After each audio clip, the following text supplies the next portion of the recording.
Welcome to Culture Central Sports. I'm your host, Andre Monroe. Today we have the second ever Culture Central Sports debate. To my left, I have Jacob Zacharia from New York. To my right, Kiera Bigger from Houston, Texas. It is safe to say that the Celtics run the East. They're coming off of a championship win, and because of that, the question of today is who in the East poses the greatest threat to the Celtics? Jacob, you're going to go first. You're arguing for the New York Knicks. Before we start, let me say the rules. Each person gets 1 minute each for their argument and then a 30-second rebuttal. Jacob, are you ready? Absolutely. All right, I started off with the Knicks, and that's because we know it last year. The Knicks were the team, well, the second team in the East that everyone was scared of. You saw going into the postseason, they were the guys that they could hit it from anywhere on the court. They were hot, and that bench was really deep, and that was the biggest problem for the Celtics. This year, they went out in the offseason, and they got a whole lot better. They went out and got Mikal Bridges, and obviously Karl Anthony Towns. They have probably the best defensive wing tandem in the league. And when you're playing the Celtics, you're going to need that. And now they go and get Cat. They let them bring out the five guys behind the three-point line. Only the Celtics run that. And now the Knicks have the chance to do that with Cat spacing out the floor better. And I don't think there is any other team that really matches up with them as well than the starting five. And then you go to the bench and it's like, who do the Celtics have? I don't know. I think the Knicks are better off there. I don't know who could be up there with them. Got you. Kiera, are you ready? Yes. All right, go ahead.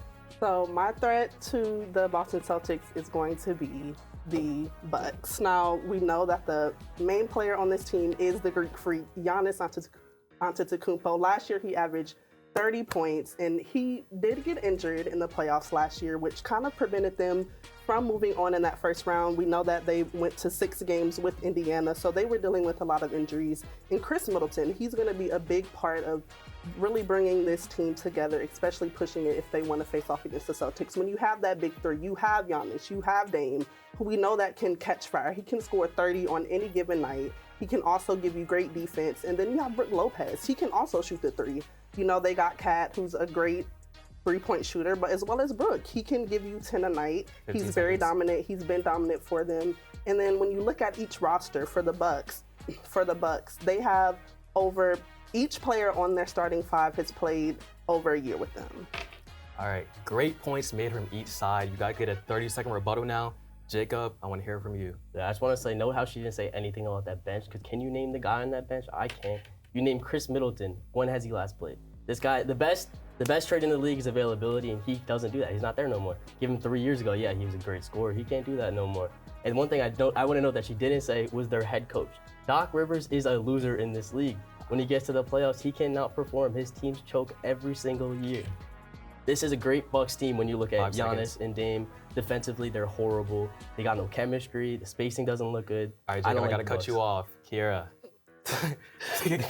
Some strong points. I just want to laugh at that. Strong points. Yeah, I just want to laugh at that because you said no chemistry, but Dame, he's going into his second year on the Bucks. Giannis, he's the leading scorer for that team. Brook Lopez, Chris Middleton, these are vital pieces to that Bucks team. And then you say that Chris Middleton hasn't been available, but last season in the playoffs, he was the leading scorer for that Bucks team, averaging over 23 points per game. And even though he has a knee injury, he'll be coming back and he'll be a vital piece to bringing them to the Eastern Conference Finals.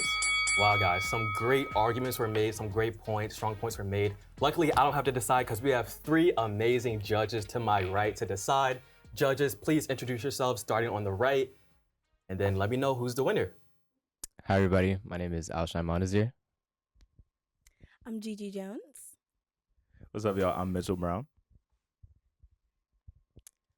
I'll say that Jacob has the better argument, although Kiera does make a great, strong point. The Knicks being able to run the 5 out and just giving that spacing that the Celtics have is a great opportunity for them to come back.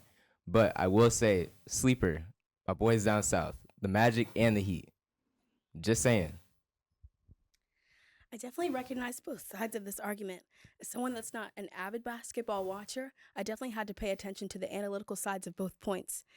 For me, I'm going to go with my girl Kiera. I just think I liked what she said about addressing her own counter arguments, and I think that made her point. Wait, before you go, Mitch, that means we have a tiebreaker. Mitch, no pressure. No pressure. You're the tiebreaker. I know. It's a lot of pressure on me, but honestly, I'm going to have to go with Jacob on this one. I think when you look at the Knicks, they have an amazing starting lineup and you have a bench. You're deep. I think besides the Celtics, you're the most deep roster in the Eastern Conference, maybe even the whole National Basketball Association. So I think you're definitely going to see those two down the line, but I think it might have to be the Knicks. Wow, an upset for me. I thought Kiera was going to take it, but you guys made great arguments both. Tune in next time for the next Culture Central debate. Who will the winner be? Will Jacob repeat or will it be somebody else? Find out next time, and thank you for watching.